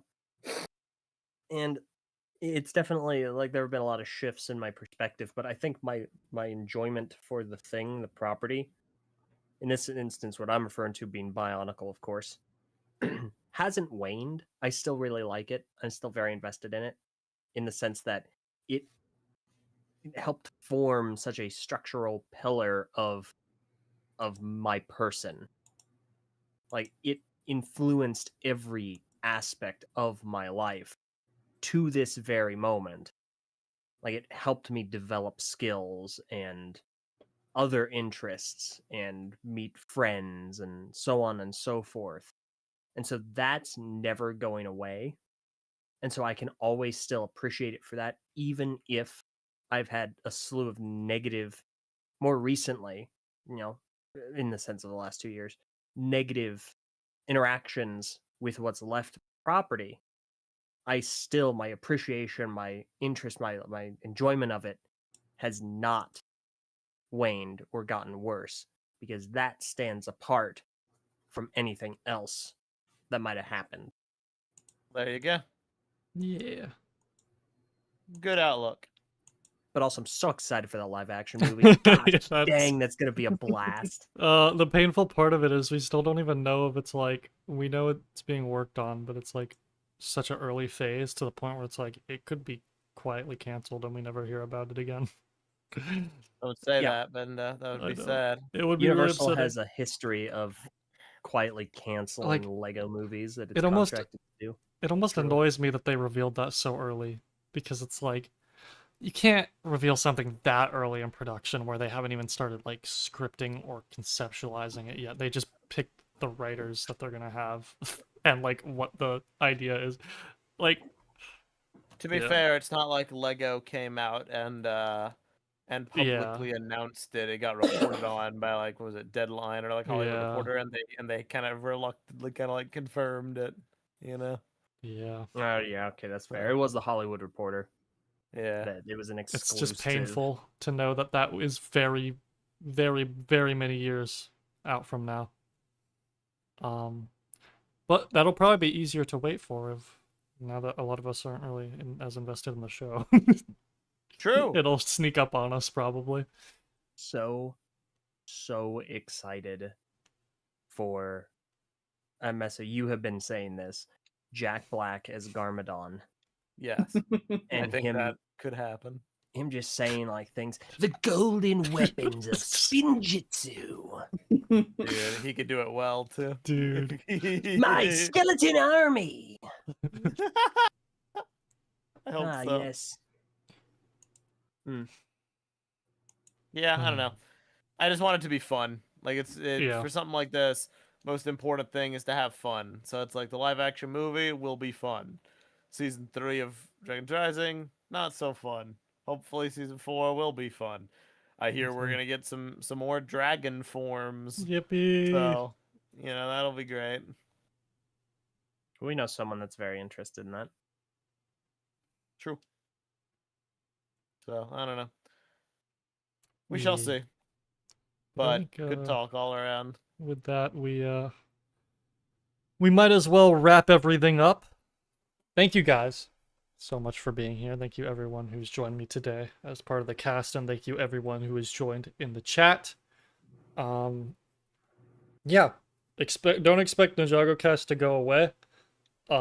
We do have plans for upcoming stuff still. I don't know if you can expect it to be as punctual in terms of new content coming out, but I'd say somewhat, because like we're gonna have set leaks at some point soon-ish. yeah, Well, we already have leaks, but like we're gonna have set reveals at some point soon, and that'll probably warrant an episode. Yeah, somewhat for sure. functional. Now, I'm sorry to interrupt you. No, I you're had good. one more thing I wanted to ask, and I forgot, and it Ask flashed in away. my mind. So I watched a parachuting kitten video recently about Roz's master, and I would encourage anyone who hasn't seen it to go watch it. And I wanted to posit like a question, just to kind of get a vibe check of where people are at. Who do we think Roz's master actually is? Um, Or who would we want it to be? Because I am very much, she won me over completely to the, what if it's the first Spinjitzu master theory. And I'm very, like, hoping that is the Oh. case. I'll have to watch Interesting, that okay. video because I haven't seen it yet. Be curious to hear It's the about explanation. the only thing interesting. I don't want to spoil the video. I won't say all the points, but like that's something that I think could make this interesting. And I really struggle to think of any other reveal that would be interesting in a similar way. Oh, it's a source dragon. Oh, okay. Oh, it's a new character. Oh, it's Master Chin. I don't know. I feel like it's just gonna be a new character. That's my Guys, guess. hear me out. What if it's the Overlord? Dude. That might be the funniest outcome. That might be the only thing that would actually get me to genuinely stop watching the show altogether. I am going to say crackpot theory here. It is the source dragon of life, and the whole idea is that life needs death, and so Roz needs to help perpetuate the cycle and do crazy stuff so that the world can persist in a way that gives the source dragon a life power. Now let me add on to that. What if it was the source dragon of balance and it's currently commanding Roz from the afterlife, and it's trying to restore the balance by bringing the realms back together, or by splitting them apart again. Oh no, I like that. I just remembered something. That's a cool idea. All right, Josh. You know what? All right, now other crackpot theory. What if it's the Oni, or an Oni? Oh gosh. Now hear me out. It's not a con. It's not a con. Yeah. No. If the dragons are what brought, like, if the dragon power is what brought the realms together, then what if the Oni power is what will split it apart? Dude. Whoa. I just remembered that Whoa. Doc Wyatt Wait, confirmed... guys, what if the realms were actually all supposed to be together, but at some point, like, the Oni interfered and split all the realms together, and, like, the merge was actually natural? Whoa. What did Doc Wyatt confirm? Doc Wyatt confirmed that Kalmar is still alive. Oh yeah, that did happen! He's Roz's master. I forgot about that. Dude, He's Roz's master, and he is going to manipulate the source dragons under Roz's whatever he does, but not reverse the merge. He's actually going to flood the entire merged lands. I think I can't wait till White Kalmar comes back. like that's not that's a whole thing. That's a whole thing. But he did just casually and very randomly confirm that. So it's really funny because he got eaten and the thing that ate him exploded. So, like, that on top of him saying the thing about the Thunderfang's plan not working, on top of whatever's going on with that podcast. yeah, I'm just so confused, man. Stuff. What's going on? Maybe Ninjago should just stick to the show and not have social media editions and spin-off podcasts. I mean, listen, if they want a spin-off podcast, at least bring the professionals. Right?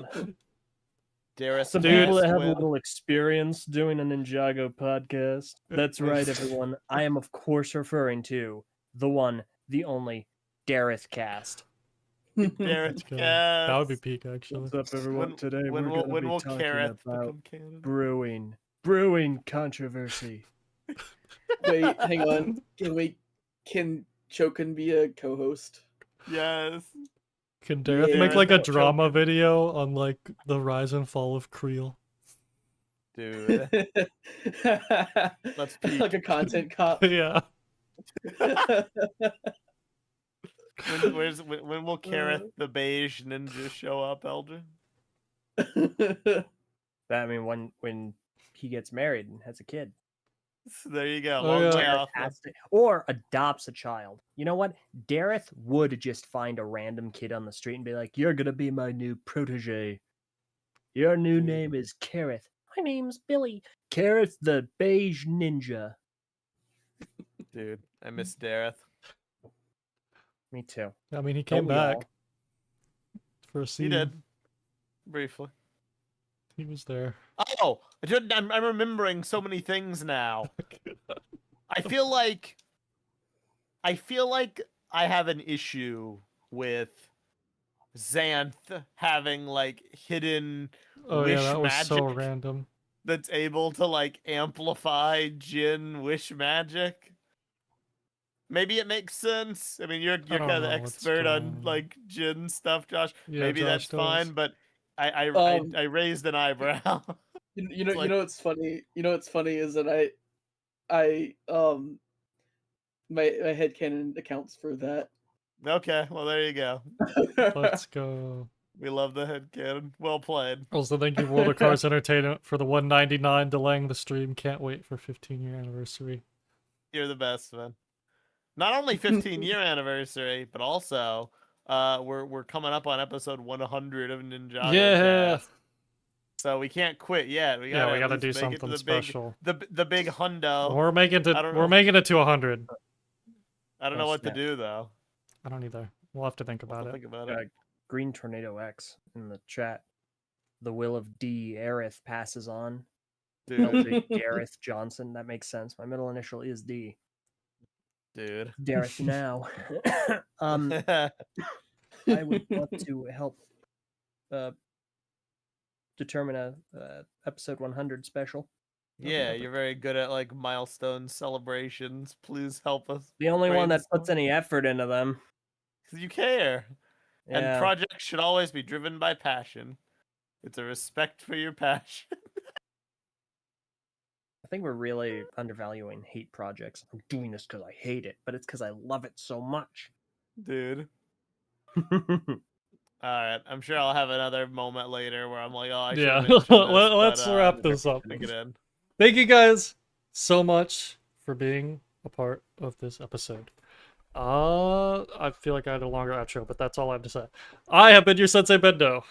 I have been Messa. I've been Josh. Thank you for having me as a guest in this dojo. I'm LJ. And thank you guys so much. The dojo is now closing. You don't have to go home, but you can't stay here. Goodbye, everyone. Bye. Farewell. Bye.